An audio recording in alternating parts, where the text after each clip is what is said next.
Spermatogenesis. So friends, in this video we will talk about spermatogenesis. The word spermatogenesis is made up of two words. One is sperm and the other is genesis. Right? So what does spermatogenesis mean? Spermatogenesis means the formation of sperm. How is sperm formed? Right? Now let's talk about this entire process of spermatogenesis. So look, spermatogenesis happens inside males, right? The formation of sperm. And where does it happen inside? It happens inside the testes, right? Where do the sperm formed in males form? They form in the testes. And if we talk about the testis, they are formed inside the seminiferous tubules in the testis as well. Sperm formation occurs inside the seminiferous tubules in the testis as well. Okay, our sperms will also be formed inside the seminiferous tubules in the testis. Now we'll take a closer look at how the process happens. So, look, spermatogenesis starts in males at the age of 13. When does it happen? At the age of 13.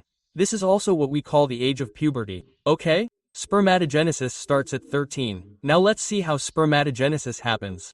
So, look, spermatogenesis happens like this. The seminiferous tubules, that is, our seminiferous tubules inside the testis. There are two types of cells inside the seminiferous tubules. Inside the seminiferous tubule, we have two types of cells. One is male germ cells. I'm drawing them as black dots just like this. Okay, these are our male germ cells. Another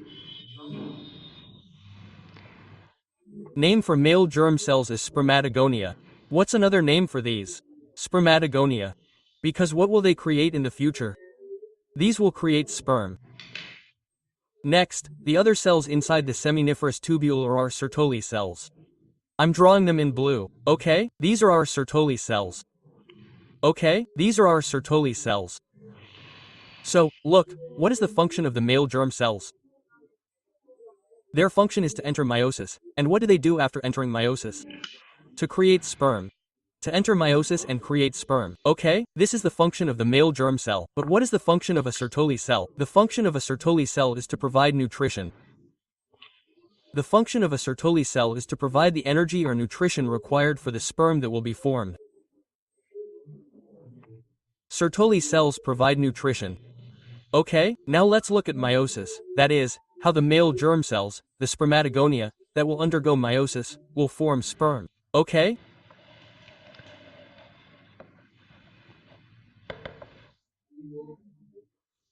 So, what happens is that our seminiferous tubules contain Spermatogonia. Okay, lots of them. Now, whatever Spermatogonia there are, what do? They keep going through mitosis. What do they do when they go into mitosis? They keep increasing their number. So, what does one Spermatogonia do from 1? It will make 2, and from 2 it will make 4. In this way, it will then make 8 from 4. So, in this way, Spermatogonia keep going through mitosis, right? That's why Spermatogonia never end inside the seminiferous tubule. So, that's why sperm formation in the male continues throughout life. Sperm formation never stops, right? Because, every time, the Spermatogonia first make an additional copy of themselves through mitosis. Then after that, they go into meiosis to make sperm.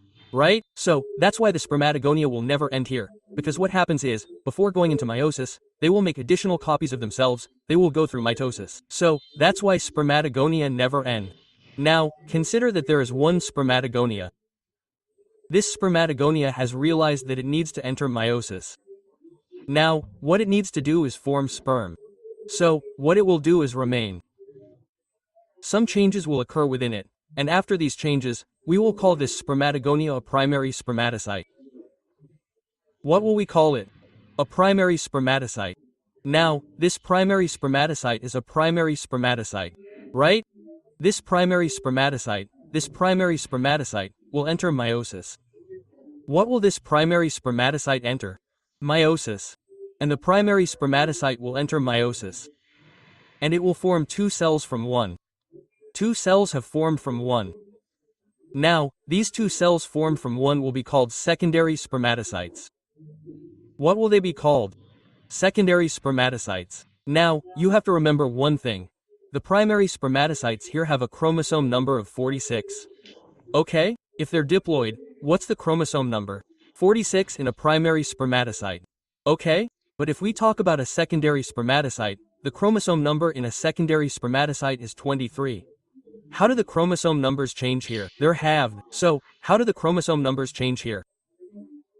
23. So, a secondary spermatocyte is haploid, and a primary spermatocyte is diploid. What happens next? This secondary spermatocyte will go further, okay? It will go further into meiosis. That means it will complete meiosis. Because, look, meiosis is where one cell is formed from four. Always remember one thing. Meiosis is where one cell is formed from four. And meiosis actually happens in 2 steps. So, meiosis happens in 2 steps. This was meiosis 1, okay? This was meiosis 1. First, 2 cells are formed from 1, and then 4 are formed from 2. This is meiosis 2. So, in meiosis 1, the primary spermatocyte becomes a secondary spermatocyte. Both have 23 chromosomes each, okay? Now, in the second meiosis, the chromosome number will not be halved.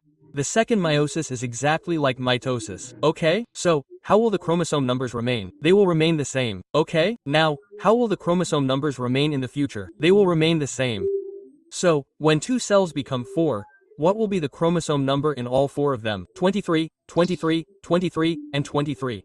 Okay, the ones above will remain the same. They will remain the same now. Okay? Now, this second spermatocyte divides to form 4 cells. We call these 4 cells spermatids. What do we call them? Spermatids. Well, these Spermatogonia have formed 4 cells from 1. But they're still called spermatids. They still won't be called spermatozoa or sperm. When will they be called sperm? These have become spermatids. Now, these spermatids have become spermatids. We talked about another cell inside the seminiferous tubule called the Sertoli cell. These cells provide nutrition. Okay? So, what will these spermatids do? They will attach to the Sertoli cell. For example, if I have a Sertoli cell, a spermatid will attach to this Sertoli cell in this way. What else will they do? They will take nutrition. The spermatid will take nutrition from the Sertoli cell. And what will it do with that nutrition? It will grow. It will take the nutrition and grow its tail, this way, from the back. Okay? Because we know that sperm has a tail. Okay? So, after growing in this way, when its entire tail is fully grown, it will be called a sperm. What will it be called then? Sperm. Okay? Now, one thing you have to remember here is that this entire process of Spermatogonia to primary spermatocyte, secondary spermatocyte, and spermatid has a name. This entire process is called Spermatocytogenesis. Spermatocytogenesis. And this process is where the spermatid attaches itself to its head. Okay? And it grows by taking nutrition. We call this process Spermiogenesis. We'll call this process Spermiogenesis. Okay, we'll call this process Spermiogenesis. Okay, so, there's often confusion about what spermatocytogenesis is. What is spermiogenesis? Okay, spermatocytogenesis is simply the process of a primary spermatocyte dividing to form spermatids. Okay, but these aren't yet sperm. And spermatogenesis occurs when spermatids grow, undergo nutritional development, and form sperm. That's when they're called spermiogenesis. Okay, now, one last word. Okay? What will the spermatids do with the Sertoli cell? They'll remove their heads, okay? And that process is what we call spermiation. What do we call that process? Spermiation. We call that process spermiation. Okay, we call that process spermiation. Spermation is the removal of the head of the sperm from the Sertoli cell. Okay, you can take a screenshot of this right here. Okay, this will be very helpful for you to remember what spermatogenesis is, what spermatocytogenesis is, and what spermiation is. Spermation is the removal of the head. Okay? What will happen is that these Sertoli cells will separate. Okay? And our sperm will separate. Okay? So this is how we call it spermiation. That the Sertoli spermiate removes its head. Okay, so we call it spermiation. Now, here you have to remember that just as one spermiate grows, in the same way all 4 spermiates will grow to form 4 more sperm. So what happened? We took 1 Spermatogonia from here in the beginning. Okay, after dividing, how many sperms will it give us? After dividing, it will give us 4 sperms. Okay? So, 4 sperms are formed from 1 spermatogonia. Okay, so, this was our discussion about spermatogenesis.